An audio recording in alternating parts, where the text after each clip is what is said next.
Já, komið sæl. Nú það norðanáttin sem allir að stjórna veðrinu hjá okkur næstu daga en við höfum lað hérna langt norður í hafi fyrir norðaustan land sem kemur til með að stjórna veðrinu hjá okkur en hún ræðir því að það verður þessar norðlega áttir ráðandi og þessi lægð hún ætlar að hreyfast lítið þannig að við getum alveg búist við því að þessi norðanátt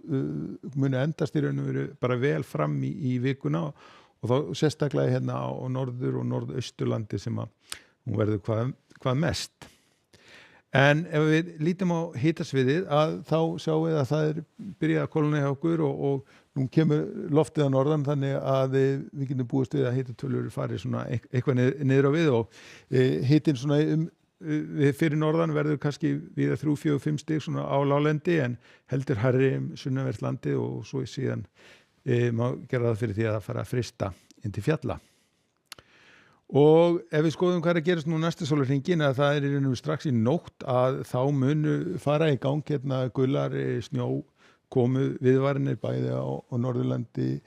vestra, eystra og austurlandi og einnig hríða viðvörun á hálendinu og klukkan 9 í fyrramáli þá lítur þetta svona út við sjáum að hitastigið svona í kringum 3-4 stig hérna fyrir norðan og þetta þýðir það að þetta verður rigning á láglendi en síðan breytist þetta fljótt í slyddu og snjókomu inn til fjalla. Á sama tíma fínasta veður hérna á sunnanverðu landinu og í raun og veru vestast á landinu líka, það verður bjartviðri og við sjáum að hitatölurnar nú reyndar svona í lægri kantinum allstaðar. En það sem gerir síðan þegar líður á morgundaginn að það mun í raun og veru bæta bæði í vind og í ofankomuna. Þetta þýðir það að snjókomu viðvarinnar hérna á Norðurlandi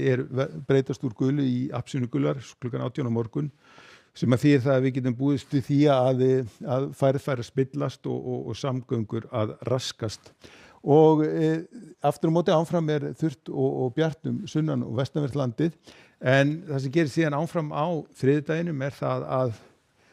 það bætir í norðanáttina samkvæmt veðurspánum okkar og einnig í ofankomuna sem þýðir það að við verðum með viðvarandi ástand á þriðjudaginum og rauninu verið ef einhvað að þá mun þetta svona heldur vestna.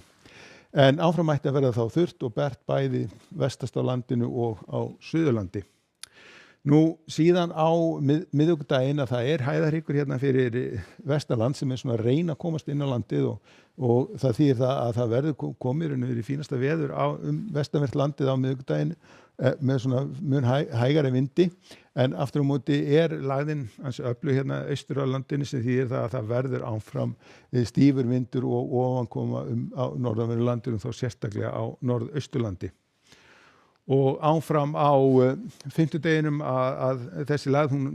ætlar ekki að gefa sig þannig að það má búast í því að það verði áframhaldandi hríðaveður hérna á norðausturhorninu meðan að sunnan og vestanvert landi ætti að verða hið fínasta veður.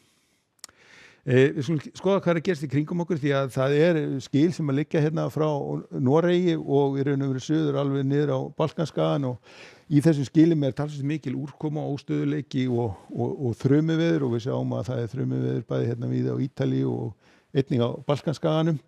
En ef við förum aftur á móti að Atlantshafinu að þá fínasta veður hérna bæði í Portúgal og á Spáni.